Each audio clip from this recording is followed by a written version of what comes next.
গণতান্ত্রিক নারী সমিতি দিচ্ছে না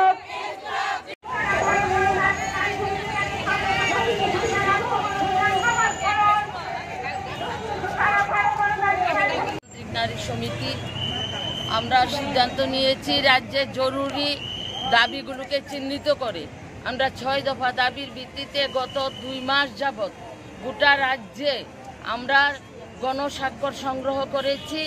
কোথাও ডেপুটেশন এসডিপিউর কাছে, এসডিএমের কাছে, কোথাও গণডেপুটেশন, কোথাও প্রতিনিধিত্বমূলক ডেপুটেশন এবং হাতে লেখা পোস্টার করে আমরা রাজ্যের সর্বত্র এই দাবিগুলি নিয়ে আমরা পোস্টারিং করেছি, বাজার সভা করেছি এবং প্রত্যেকটা ডেপুটেশনে আমাদের নারীদের উপস্থিতি ছিল উল্লেখযোগ্য।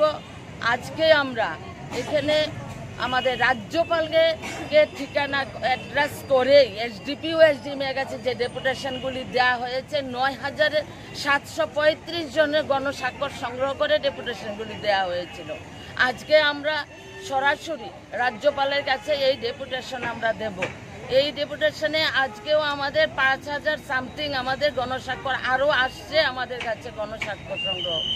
এইগুলি নিয়ে আমরা যাব। আমাদের এই দাবিগুলির মধ্যে মূলত আছে যে রাজ্যের নারীদের নিরাপত্তা সুনিশ্চিত করা, নারী নির্যাতনকারীকে কঠোর শাস্তি দেয়া এবং জিনিসপত্রের দাম বৃদ্ধি প্রতিরোধ করা এবং নেশা কারবারিদের কঠোর শাস্তির ব্যবস্থা করা, নেশার রমরমা ব্যবসা বন্ধ করা, আইন শৃঙ্খলা সেখানে প্রশাসনিকভাবে উদ্যোগ গ্রহণ করা এবং আমাদের এই দাবিগুলোর মধ্যে আছে বেকার যুবক যুবতীদের বছরে ৫০,০০০ চাকরির ব্যবস্থা করা এবং আমরা লক্ষ্য করছি যে গোটা রাজ্যের মধ্যে আজকে অনেক সরকারিভাবে ঘোষণা দিলে পরেও বাস্তবে আমরা লক্ষ্য করছি রেগার কাজে সেখানে মজুর সঠিকভাবে পাচ্ছে না মজুরি এবং রেগার কাজ পাচ্ছে না।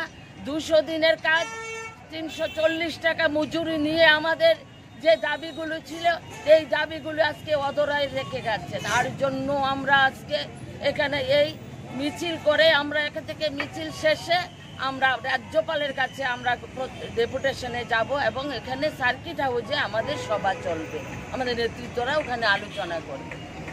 মূলত সুরক্ষিত নয়, সরকার ব্যর্থ নারীদের সুরক্ষিত রাখতে। গোটা রাজ্যের মধ্যে শিশু থেকে নাবালিকা, কন্যা শিশু থেকে শুরু করে বৃদ্ধা আজকে সেখানে সুরক্ষিত নয়।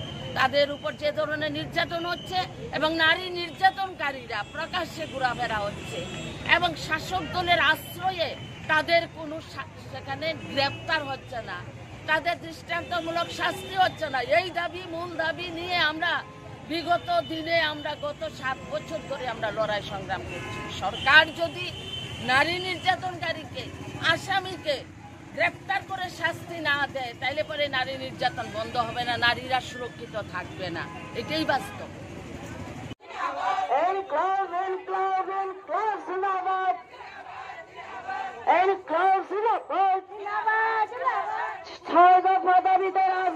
অভিযান সফল করেন।